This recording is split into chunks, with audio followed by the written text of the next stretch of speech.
Hello, everybody. Welcome to our next lecture, a checklist of essentials before opening a new pharmacy business, building from the ground up and the importance of a business plan. By now, in our course, we have talked about what is an entrepreneur. We've talked about the mistakes of an entrepreneur. We talk about some of the key things of what it takes to be an entrepreneur, and we've had you start developing your own business idea. Today's lecture is going to focus on several different things. It's going to revisit the purpose of the business plan. And we're also going to look at some key things depending upon whatever type of business you develop that you need to consider. The first thing, whenever you are developing to start a business, to acquire a business, to revamp your business, and especially if you want to get funding, you need to have a business plan.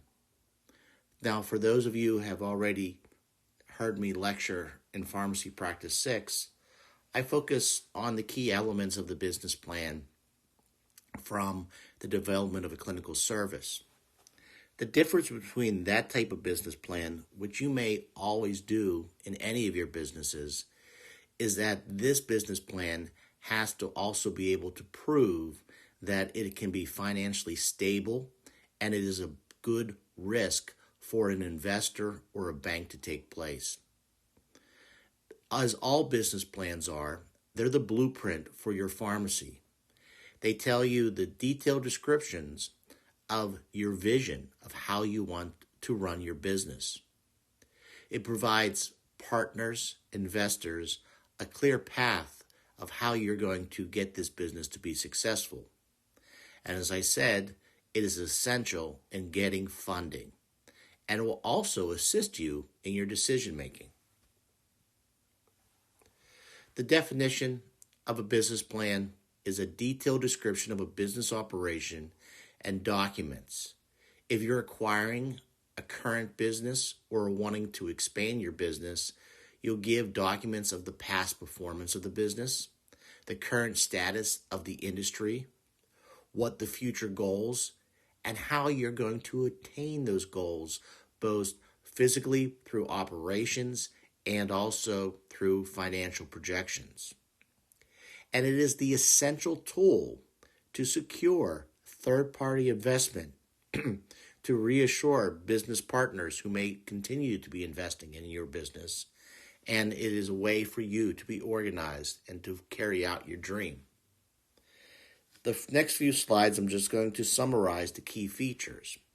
One of the things, as I meet with you guys individually for your Zoom meeting, I will tell you about what we're going to learn for the rest of the semester, which we're going to learn some key elements from the financial perspective. But next semester, if you continue on in the concentration, your goal for that semester is to develop a business plan, which you can do either individually or work in a group. And the goal of next semester is so you can, by the end of the semester, feel confident that someday when you graduate and you want to start your own business, you have at least gone through the process and the development of creating a business plan. So the first thing in any business plan is a cover sheet.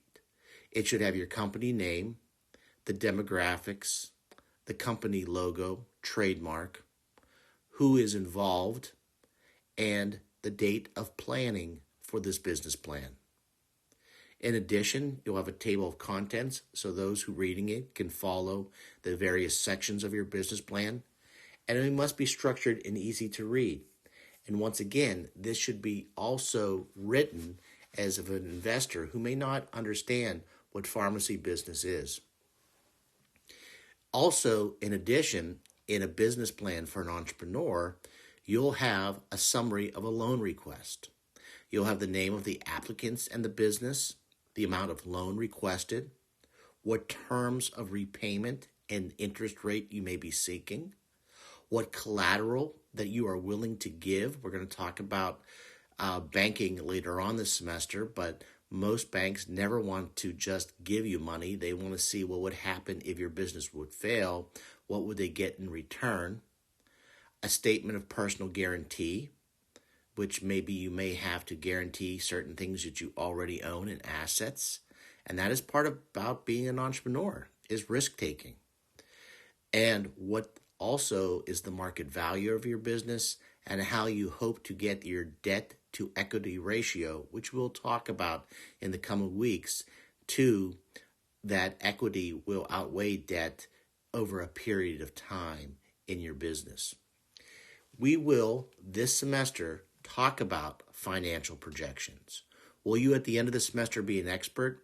Probably not, but we're going to expose you to them this semester. And as you write your business plan next semester, we hope that you may not be a complete expert by the end of next semester, but you're going to feel comfortable in knowing what goes on in financial performance. Obviously, all business plans need a mission statement. This is the driving force of why you want to create this business. It should be short and concise.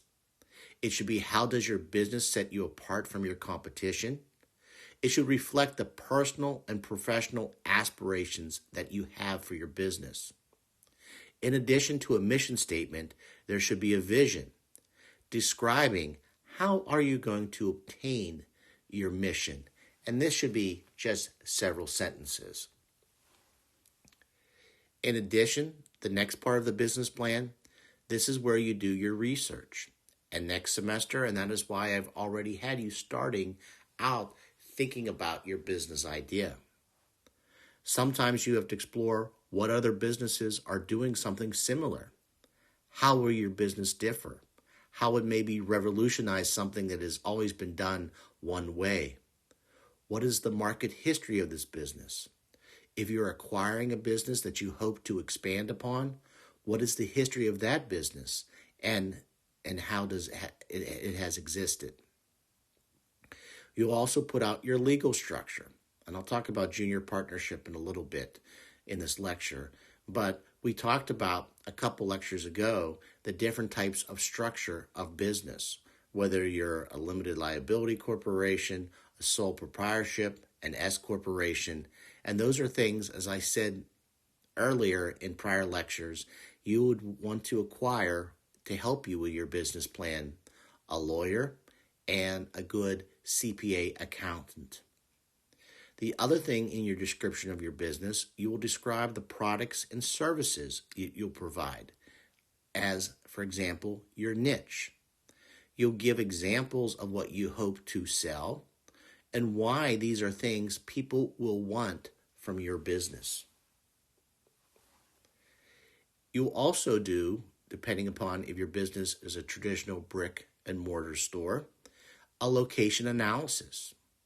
And in that location analysis, you'll identify what is the competition in your business, what are the demographics of the area that you're focusing on in that location for your business, what is the local marketplace. If you're, for example, a pharmacy in a strip center, what are the other types of businesses that hope to draw traffic to where your business is located?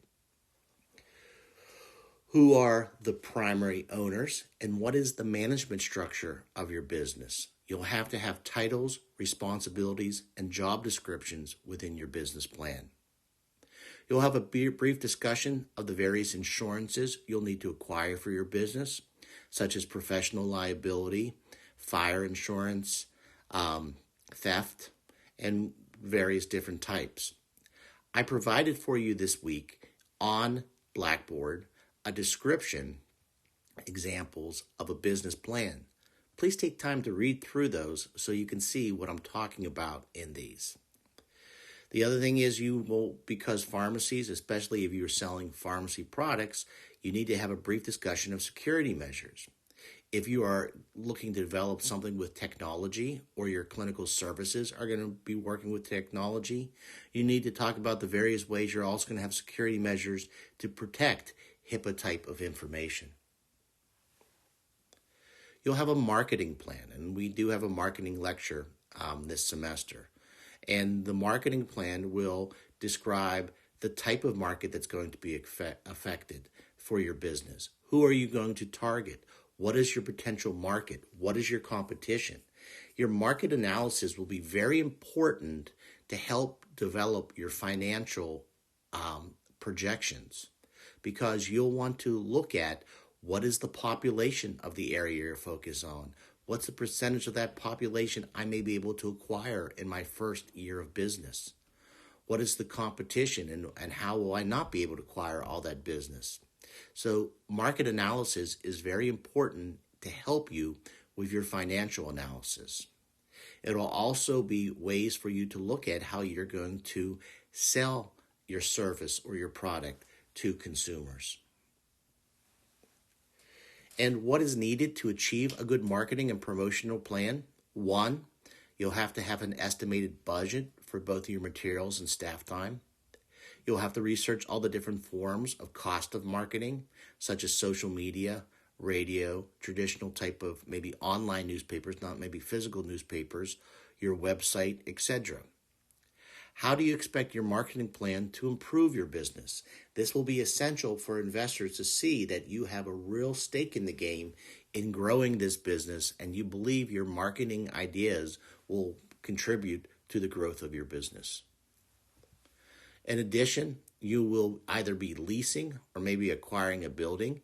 And if you're acquiring a building, that would be a separate, different business plan, but it would tie into your current business. And so you may be leasing a place or acquiring a building, but the detail of the build out you'll need for your store layout, the fixtures you'll need to, and you need to have this blueprint anyways, especially if you're a traditional community pharmacy, because you'll have to submit this to the State Board of Pharmacy. But this blueprint and floor plans will be something that people can see, because some of your funding may involve covering the costs for the remodel or the build out of the place that you're leasing, both the interior and the exterior of your business. The one that everybody gets scared of, but you can't get scared of this because you have to want to learn this and take it on as a challenge, is understanding financials. I will share with you, when I was young, I really didn't get and understand financials. I just wanted to be a pharmacist. I just wanted to provide good service, and I didn't really care about that. But regardless if you're starting your own business or you're working for a company, financials, all healthcare is a business. And all healthcare, whether it's a nonprofit or for profit, has to be able to bring in revenue to cover operating costs so that they can continue to provide that service. So learning financials as an entrepreneur, you'll always still probably have some type of an accountant, a CPA, to help you put together your financials. But it's so important that you'll see in the coming weeks when we have the financial lectures, is that financials help you, plan for the future, help you make financial decisions now on the state of your business. So in the business plan, you'll be providing projections of both short-term and long-term, the estimate of what your expenses are, because when you're asking for funding, most businesses take a couple years before they actually break even. And so you're going to need resources to help you during that early growth process. One thing that's nice in the traditional independent community pharmacy world, NCPA, the National Community Pharmacy Association, publishes every year benchmarks of what successful pharmacies have in their financial documentation. And you can use those benchmarks as ways to help plan that. For those who you have different business ideas, and I encourage that, you don't have to be a traditional community pharmacy to take this course. But I will always use community pharmacy as a reference. But what I work with those of you who have business plans that are not your traditional, we'll go out to the various businesses that are similar to yours so we can look at what the costs to start those businesses are, what is the rate of return for those, so we can help you make financial projections. In those financial documentations you would provide with your business plan, you would have a cash flow projection, a budget. If there's inventory, there might be, and if you're acquiring a business, you might have an inventory evaluation. You'll have what's the cost of square foot of the lease, and you'll also have pro formas, a balance sheet to show what your sales need to be able to cover your operation expenses and to get to profitability. All of those things in the coming weeks, I will walk you through those things. And as I said, it takes time. That is why the last lecture of this semester, we'll do an exercise where we'll evaluate a pharmacy and look at its financials. The final thing of a business plan would be your professional resume, your curriculum vitae. You'll also need to have a personal finance statement of each partner. So as you are going out into this world, it is very important that you have a good credit rating. And so as you are graduating in the next year, make sure you think about the purchases you make now. If you want to own your own business, you sometimes maybe need to sacrifice a little bit, but it is important to go out and get credit. Either acquire, a property such as a house to be able to pay off loans. And I always tell you, you do not have to have your student loans paid off by the time you go to seek a business loan. You need to be able to show that you can make those payments of your student loans, but they do not have to be paid off. Part of your credit rating is your ability to pay your debt. And as long as you're showing you're paying that debt, you'll have that. Also, if there's going to be a lease involved in your business, this also would be in your supporting documentation. So the business plan, it all starts with it to get to your dream. And this course and the second course, in which, as I said at the beginning of this lecture, you will write a business plan, can help jumpstart your future. It'll give you the opportunity next semester for the skills of business plan development to be used in your future business ventures. Will give you several options next semester if you would like to submit your business plan to different types of business plan competitions. And I encourage you guys to do this, and I even encourage you, because next semester can be a busy semester, that if you find different classmates who have the same interest, that you can partner in writing your business plan. And the goal is that you'll have experience and the confidence in business plan development by the time you finish this concentration. So we've talked about the business plan, but once the business plan is beginning its development and you're looking to start your business, you need to think of the essentials before opening a new pharmacy business. I'm going to show you an example of starting a traditional community pharmacy, but a lot of things that I'm going to talk about in the next several slides is a reflection of any type of business. So, as I said, to get started, we construct a business plan. We also need to secure up funding. So we are going to be seeking funding either from a traditional bank or from investors. We need to also hire a lawyer to help us to create a legal business entity, which we talked about in prior lectures. So, what do we need to get started? This is just an overview list. Construct a business plan. We need to identify where our business is going to be located. If we are going to just lease, we need to do lease negotiations. We have to get startup funding. If you are starting from scratch, you don't have sales, but you're still going to have to pay to get things done.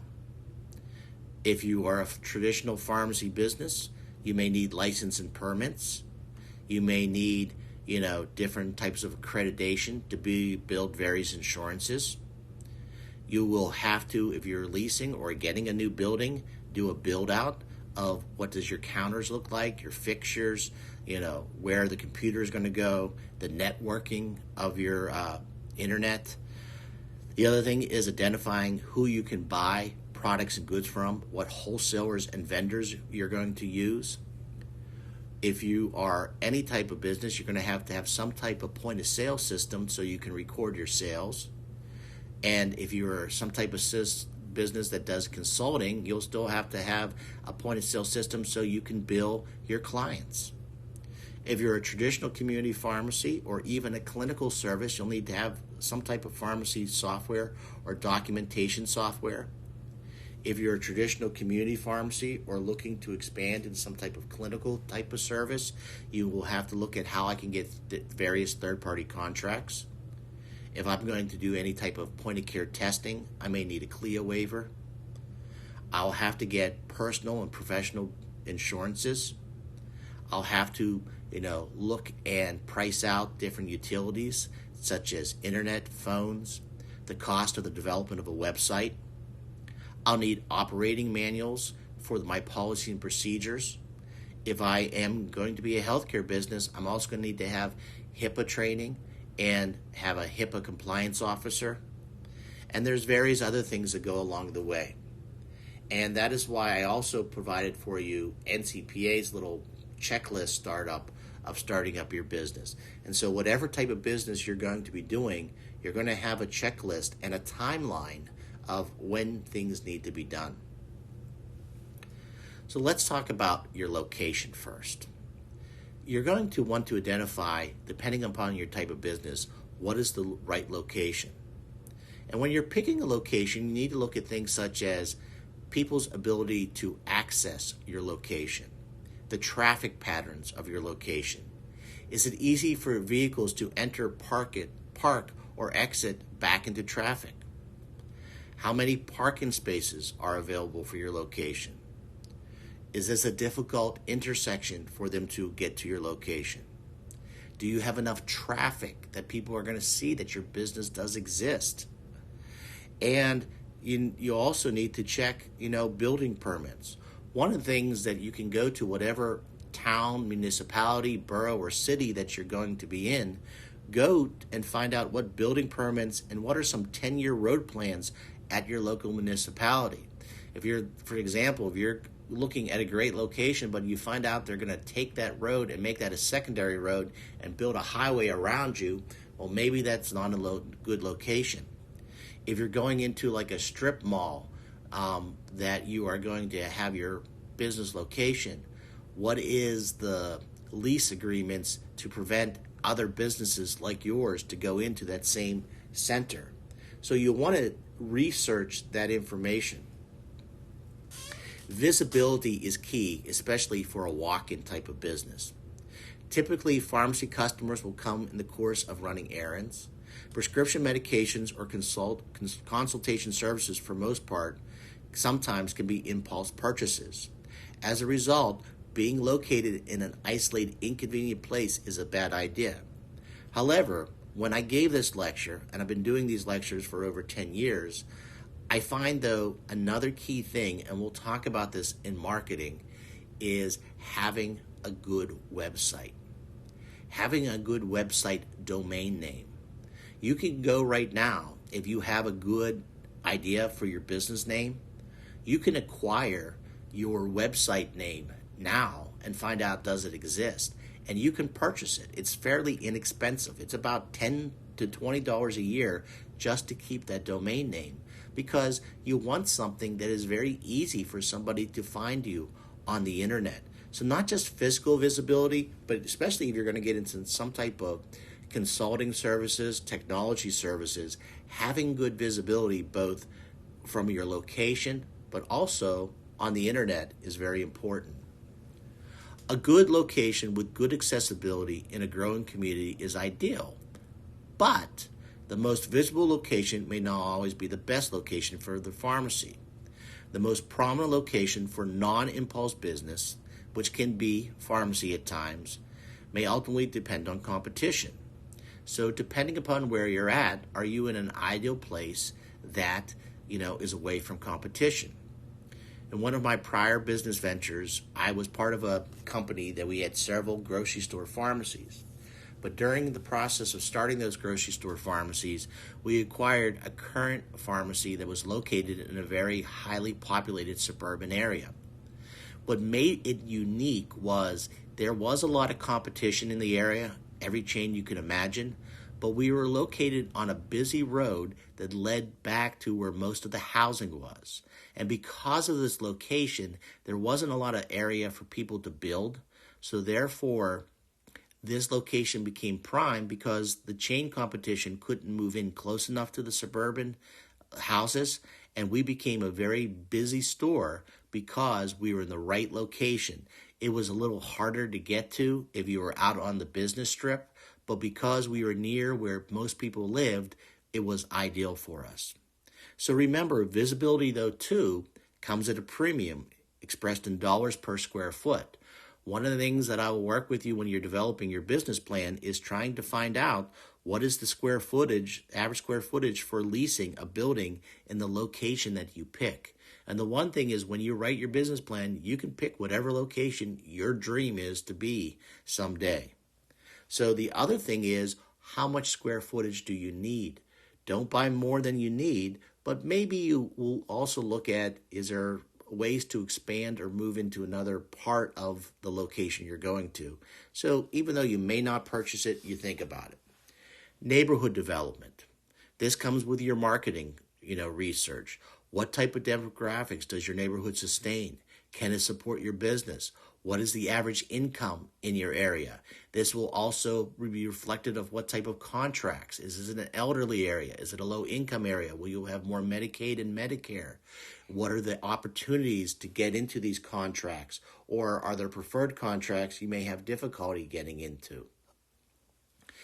The size of where you are going to rent. As I said, don't rent more space than you need, but your business plan should anticipate growth and expansion, where you can provide your niche specialty services that distinguish your pharmacy from the rest. Look for space that offers expansion opportunities that may be adjacent to your business, or some type of located complementary space maybe you can rent out. If additional space becomes available, ask the landlord to include the right of first refusal or option to buy or lease the location. Remember, pharmacies to the public are usually an anchor business in a shopping plaza, and most landlords are very eager to have that type of business, just like a grocery store. The other thing is, you need to make sure, what is your hours of operation? Your hours should be open long enough to match the needs of your customers.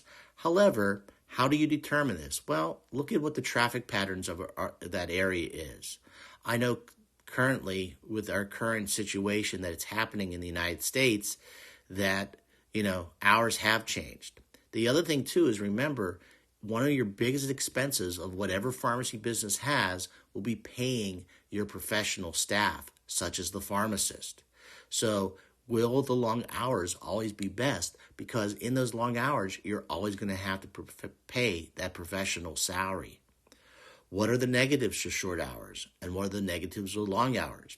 In the traditional independent community pharmacy world, I've found that us being open 24 hours or 9 to 9, just like the Walmarts and the CVS's, isn't not necessarily necessary. If you even walk in some of those, you'll see that the pharmacy part is closed in later hours.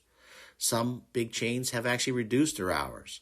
I think the niche of being open is somewhere between a 9 to 6 or 9 to 7. But you still need to do your research of what is best. And am I open on Sundays, or am I open short hours on Saturdays? I still find short hours on Saturdays are a must, but you'll need to determine yourself if Sunday is something you want. And for most entrepreneurs, they do value their personal time too. So if you can be a successful business and not be open 7 days a week, then so be it. But you need to make sure you plan and be able to meet the needs of your public to be successful. The other thing is negotiating of your lease. I do encourage everybody, you will not go into negotiating a lease on your own. Get somebody who's done it before, get a lawyer. Too long of a lease may find yourself paying rent for space if you've outgrown the business, or say the business does fail and you have to sell it. because if you have too long of a lease, you might be able to liquidate all your inventory you have and sell your prescription files, and you may be great there in getting out quickly without much loss. But if you're stuck in a lease, most landlords will not let you sublet. So the tip is ask the landlord to consider a series of short-term leases with multiple options to renew. For example, ask for a 2-year lease with a 3-year option to renew, creating an effect of 11-year lease. Now you have a little less negotiating leverage, but the trade-off is less liability. As I said, you will not be stuck. But as your business matures, you may then start to begin to negotiate a longer lease, which may give you lower rent in the future. Shorter leases, I will tell you, will give you a higher rate. To increase your bargaining power by taking the necessary steps to familiar yourself with the contents of the lease to avoid giving unfair advantage and controls to the landlord. Trust me, do not pinch pennies by trying to negotiate the lease yourself. Hire an attorney that understands the business and let them do the job you hired them to do, which is to review and negotiate the lease. One of the things is your business is your dream, and it can become a very emotional thing. But sometimes when it comes to the business part, the money part, you have to become unemotional and be able to make good, conscious decisions. And so when it comes to bargaining your lease, leave your emotions at home. If you've ever played poker, there's the old saying, use your poker face. Don't let people see the cards you are holding. Enthusiasm or anger expressed to a landlord could cost you unfair lease terms. The other thing, too, is that most leases prohibit you from subletting the premises. Some leases say that you sell or transfer some of your business, and if it's greater than 50%, that could null and void a lease. So please beware that you would need to get permission for this. So read the details of this lease. Pay only for the space you are leasing. Make sure the lease contains a clear and unambiguous description of the premises. The size of the premises should equal to the net leasable space. Make sure you're not paying for things such as common walkways, hallways. Don't make sure the lease goes off the floor plan of what you are allowed to occupy. Understand the key provisions of a pharmacy's lease prior to negotiation. Negotiation of a lease may take time. Be patient. Don't worry when negotiations fall apart or reach a stalemate. It's better to get the lease you want than to be stuck in a bad lease just because you're eager. Increasing your bargaining power, not that of the landlord, by being able to take time. The other thing when you are leasing, find out what type of signage you're allowed to have, for that. And making sure your signage will be something that will be visible so that people can see that. To avoid delays in approving signage, you may wish to add a short separate paragraph at the end of the lease that provides the landlord automatically approves whatever the local governing body sanctions. So some communities may have their own restrictions on signage and at least be able to get what the local government allows you to do. So after the lease, you also have to think about what license and permits I might need. If I was starting a traditional community pharmacy, I have to initially apply for a pharmacy permit. And I double-checked what the cost is, and it's still fairly cheap. It's $125. If I'm going to be a traditional pharmacy that sells controlled medications, I have to get a DEA lease. I also, if I'm going to sell other products, I may need to get a vendor permit from the local town, municipality, or city. If I'm going to sell food, I may need to have a permit to sell food. Other additional things you have to acquire, and this is applicable to any type of business, is you have to get a state sales tax number. If I'm going to do any type of Medicare B billing, so if you're going to get in things such as immunizations, diabetes education, you will have to get accredited for Medicare B billing, and that can take time. It can take up to 6 months from when you start your business to be Medicare accredited, and then you have to re-accredit it every 3 years. You'll get an NPI number. especially for billing both pharmacy services and clinical services. And if you're going to be billing prescriptions, you will get what's called an NABP provider number, which will allow you to bill for prescriptions electronically. There is a way in Medicare, if you don't want to do other Medicare type of services, just to get a Medicare accreditation for immunization. So there's various different license and permits you need to get. You also may want to get accredited to be able to provide medication therapy management services. So you may want to get accredited through your state pharmacy care network, Outcomes, which provides Medicare D contracts. You may want to get, your credentials to provide immunization, diabetes education, therapeutic foot care. So there's different credentials you may need to get. Those all will probably be initial startup costs too when you're doing your projections. You'll also need to maybe have to pay for permits to hang your signs and permits, to, participate in various things. You may think about getting into selling lottery tickets in your business or additional food items in your business or having something just as simple as a coffee shop. If you want to get into selling durable medical equipment, that can include things such as walkers, braces, or even glucose test strips and nebulizers. You have to become Medicare B accredited unless your projections of your sales is only going to be less than 5%. Accreditation, as I said, for Medicare B can take up to 6 months, and it costs you around $3,500 every 3 years.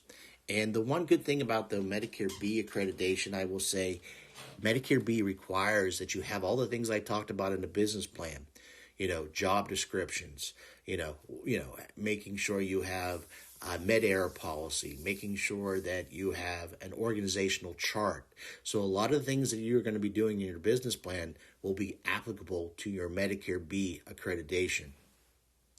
Additional startup costs.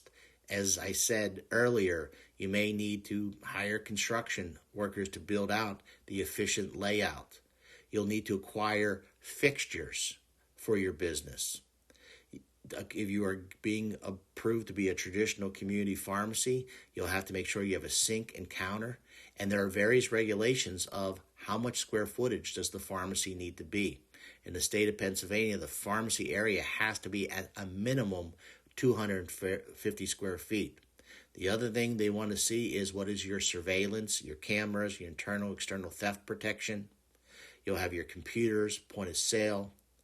You'll have your variable supplies, bottles, vials, labels, printers. Refrigerators, you'll probably buy 2, one to store your medications and a second for your employees for, wherever their lunch breakout room is. You will have to have requirements based on your state board of scales for weight.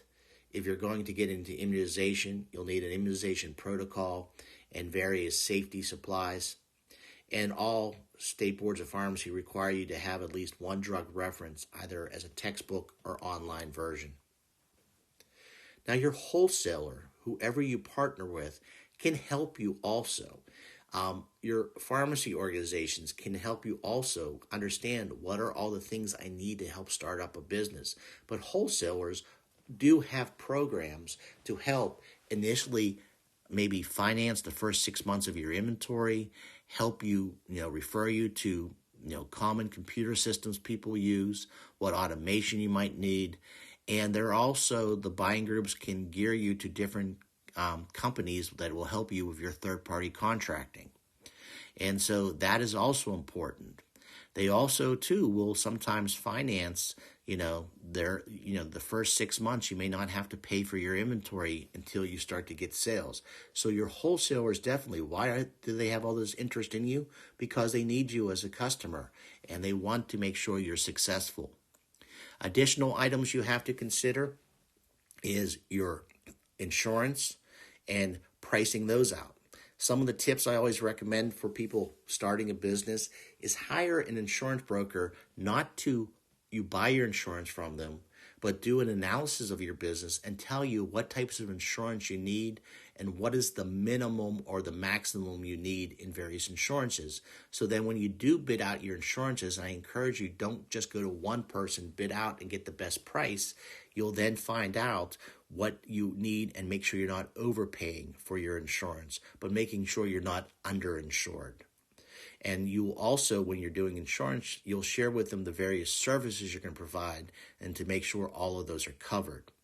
Utilities, if you're a new customer, they may require a deposit, but you may look at what's the various internet options I have in the area, because you definitely will want fast internet, especially if you're doing online billing and your point of sale. You may need to hire somebody to help do the networking of your business to make sure your computers talk to each other appropriately. If you're a small business, I don't think you need to have a full-time IT person, but there are companies out there that will help you with that.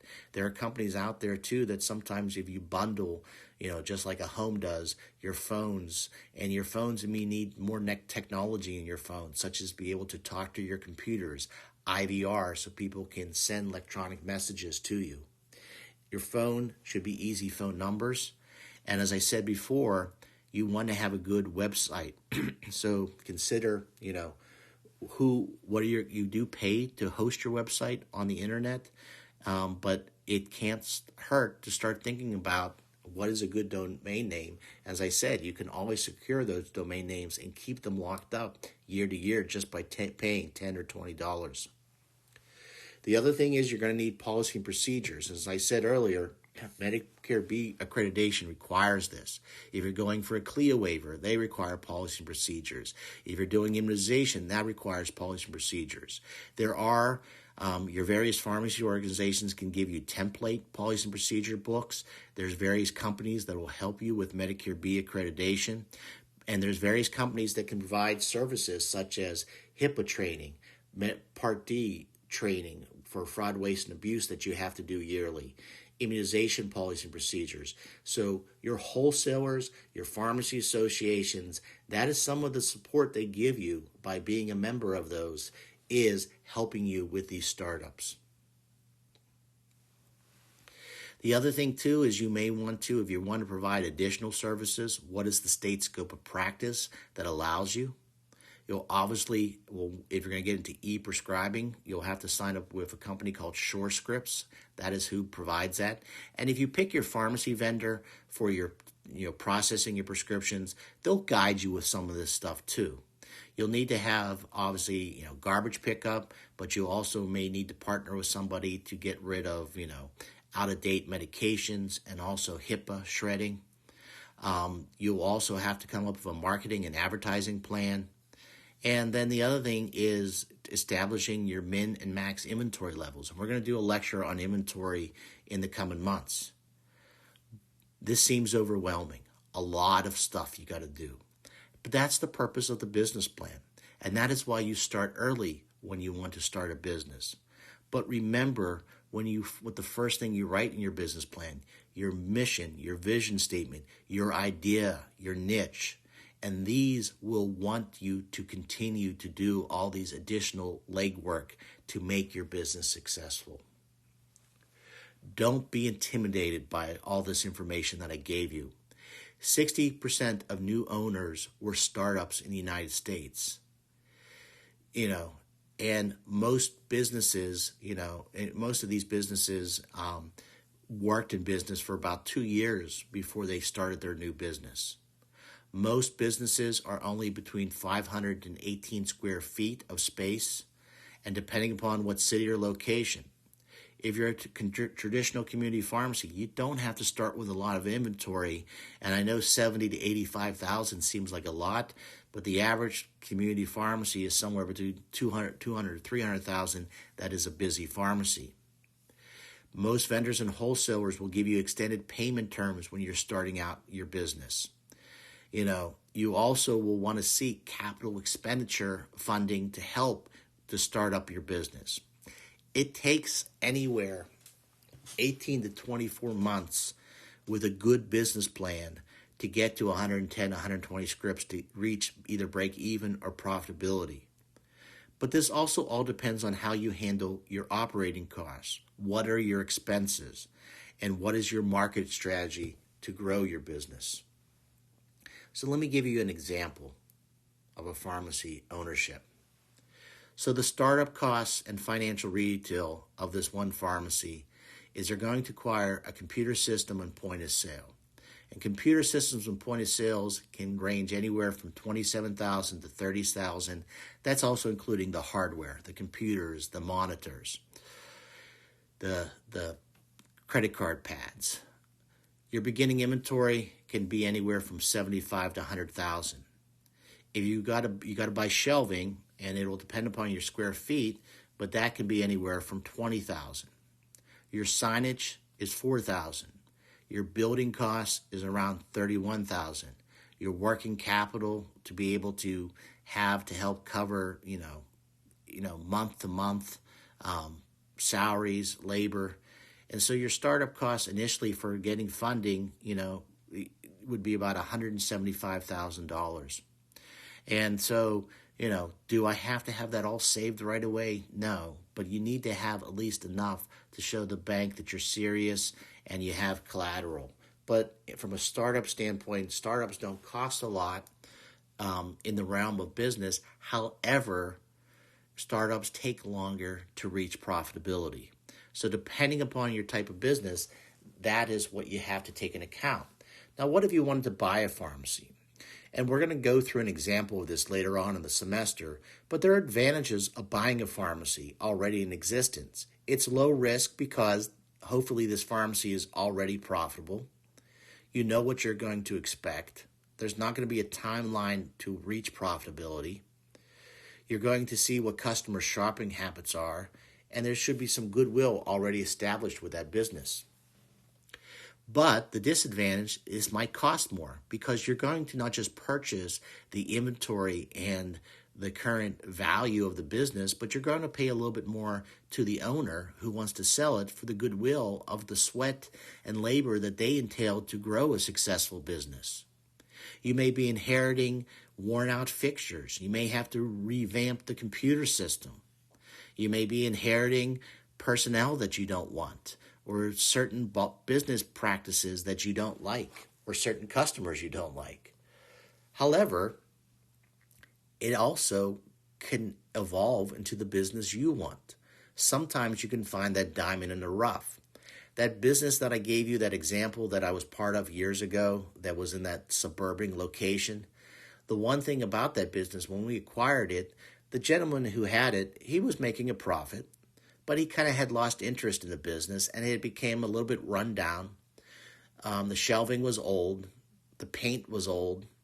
And by getting some newer shelving, painting it up, getting a good personable pharmacist, we were able to double the business of that pharmacy within a year's time. So when you want to find a pharmacy, pick a place you want to live. Research the business trends that are happening in pharmacy, as we've talked about in prior lectures. Network with current owners. Ask salespeople, state organizations, do they know anybody selling a business? Wholesalers can tell you about who's selling a business. And the average person looking to sell a business may be in their late 50s, early 60s. There's no right or wrong way to purchase a pharmacy, and we're going to talk about the steps of evaluating a pharmacy at the end of this semester. But each deal is unique. And you'll find, if you find the pharmacy, the final purchase will be determined by the capabilities and intentions of both the buyer and the seller. So, the business must make payments and turn a profit. That is the key one. So, if you're going to pay for this business, you still must be able to, if whatever you're paying that person to buy it, you want to make sure after you pay that person, or if you're going to pay that person over time, you still can turn a profit. You have to determine what you are purchasing, the inventory, the accounts receivable, the fixtures. You'll establish a type of purchase. It'll be either a stock purchase or an asset purchase, and we'll go into detail about that down the road. You'll have to determine the market value of that, and we are going to, as an exercise at the end of the semester, reevaluate a current pharmacy business up for sale. Now, here's a great way to get and purchase a current business. One is called junior partnership. And what a junior partnership is, you find an owner wanting to sell, but maybe not right away. And you want to buy this place. So what the owner does, they hire you and you come to an agreement. The goal of the agreement is that at least within 5 to 6 years, you own 50% of the business. But how are you going to do that? Maybe you have no money. Well, what you do is you're going to come work for that owner as a pharmacist, maybe and also probably the pharmacy, become the pharmacy manager, and you're going to take a little bit less salary. But what you're going to do after that first year, there's going to be a bonus plan. And that additional salary that you would have taken, that's going to be your bonus. And what are you going to do with that bonus? You're going to purchase a percentage of the company.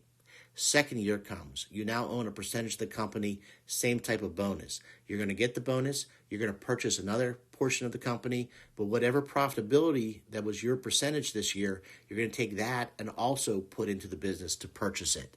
And the goal is after the end of 5 to 6 years, you own 50% of the business. What does that allow you to do? You now have the equity and the credit rating to either go out and get a third-party funding from a private or bank loan to purchase the remaining part of the company. Some owners like getting a monthly payment, and they may allow you to continue to buy the other 50% over the next 5 to 6 years. So the owner would carry the contract and not the bank. So there's lots of different ways to acquire a pharmacy where you may not have to have a lot of capital down the road. Why does the owner want to do this? They worked hard for their business over the years, and they don't want to see it just be closed or sold to a chain. So if you're going to do it this way, you want to be organized, set dates, make lists, delegate tasks. You're still going to want to create a business plan to be able to do this.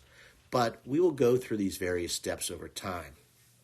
When you are purchasing that pharmacy, you'll do an inventory inspection, you'll do finalized closing documents, you'll have to do all the licenses we talked about earlier, you'll have to turn over the third-party contracts and wholesalers to you, and you'll notify providers and patients. The ideal of being a junior partnership too is it allows the owner to still be there and start passing the customers and the patients to get used to you over time, so there's not this abrupt transition. So, regardless of if you are going to start your business from scratch or do a junior partnership of buying an existing business, you have to build your team early. So, as I said before, you want to have a good accountant. You want to have a good attorney. You want maybe to seek out experienced owners, whether it is a traditional community pharmacy or maybe people that have owned their own businesses to help you, mentor you in the process. You may have to get the bank involved. You'll have to consult insurance agents. If you're a traditional pharmacy, you'll look at buying groups, wholesalers, and I encourage you to be a member of professional organizations to support the type of business you're in. They can be a valuable asset to providing you information and guidance. We're going to talk about financing over the next couple of weeks, and we're going to start next week by just having a basic lecture of understanding insurances. The following week, we're going to get into financing, and I'll talk about banking later on, but just a brief overview. Before you begin, you in your business plan will do some forecasting. You will look at what type of working capital you're going to need. What are you going to need to purchase a business or computer software or fixtures? What are the potential funding sources you may be able to get this from? What does a financing package look like? And you're going to need a lawyer and definitely a CPA who can guide you along this. You'll write that business plan, and that business plan will look at things financially, such as who is going to be part of your management team, what is going to be the cost of marketing, what is going to be the cost to acquire products and services, what is the competitive advantage that your business is going to offer, but you're going to need to do financial forecast of how you're going to grow your business. Because once you do this business plan, Then you seek out your funding sources, traditional banks, small business association loans, pricing out your leases. You may be able to get funding from venture capital, grant, and community development loans, especially if your business is not a traditional community pharmacy business and it's something else unique. There are many different opportunities to get business. Now, this is an example of not a pharmacy business, but somebody who wanted to go into the craft brewery business. And so they may have had a little bit of their own personal savings of investments of $50,000. They may have had an angel investor. And what is an angel investor? Somebody who's a silent investor that gives you money but expects to get a return on that money over time, just like buying stock. You were able to maybe apply for a loan of a job creation grant in the economic development community of $50,000. You were able to get a grant from downtown development of $50,000, and then you were able to get the remaining money from equipment loan of the community bank.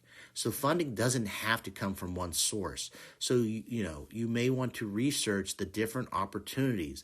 Now, the key thing with all this different types of funding, you want to find out what is the rate of return, what is the time you need to pay back this money, and will your business profitability give you time? Will the loans give you time to get to profitability so that you can pay them amply?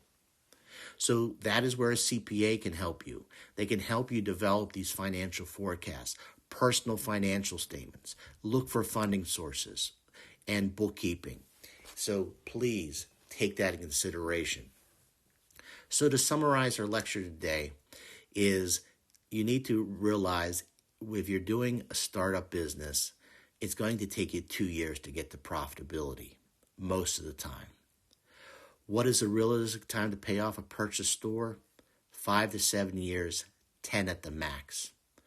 Compare the benefits of purchasing an existing business with a startup. The existing history, the consistency, the continuity. Startups have a lower initial cost, but you have to develop your own identity, and you also have to grow the business. What is the benefits that some people eventually acquire multiple stores? Sometimes it gives you better purchasing power. Sometimes you can share employees. Sometimes you can get better employee health care and benefits by being larger. The drawback of owning multiple businesses is reliant employees. You cannot be in one place at one time. So as we began this talk, it starts with a business plan. And the business plan will help you get that secure startup funding, and that business plan will help you, in the process of meeting all these needs of what it needs to get started. If you look at this week's assignment, I have you reviewing the topics we talked about. But then I also have you taking your business idea and developing an elevator pitch. And that elevator pitch is a way to get you motivated to start thinking about what you need. And so this elevator pitch should include a brief description of what are the primary features of your product, your niche or idea. Who is your target market, including size? What are your projected earnings? What are the profits you anticipate? Your personal history. What is the synopsis of your qualifications and achievements? Or what do you need to be able to be qualified to do what your dream says you want to do? And what is your competition? Who are your competitors? What will make your business superior? I hope that you got some information from this talk. You start thinking about all the things that it takes to be your own person, to be an entrepreneur. And an entrepreneur, as I said, is willing to take risk. And they're willing to, live like a lot of people don't want to live, in terms of sacrificing, putting time into your business, maybe not acquiring the finer things in life, but the goal that eventually your business will be good to you, that you can do what you want to do as it becomes successful. And the most important part, you're living your dream and seeing that dream come into existence. Thank you very much, and everybody have a good week. Take care.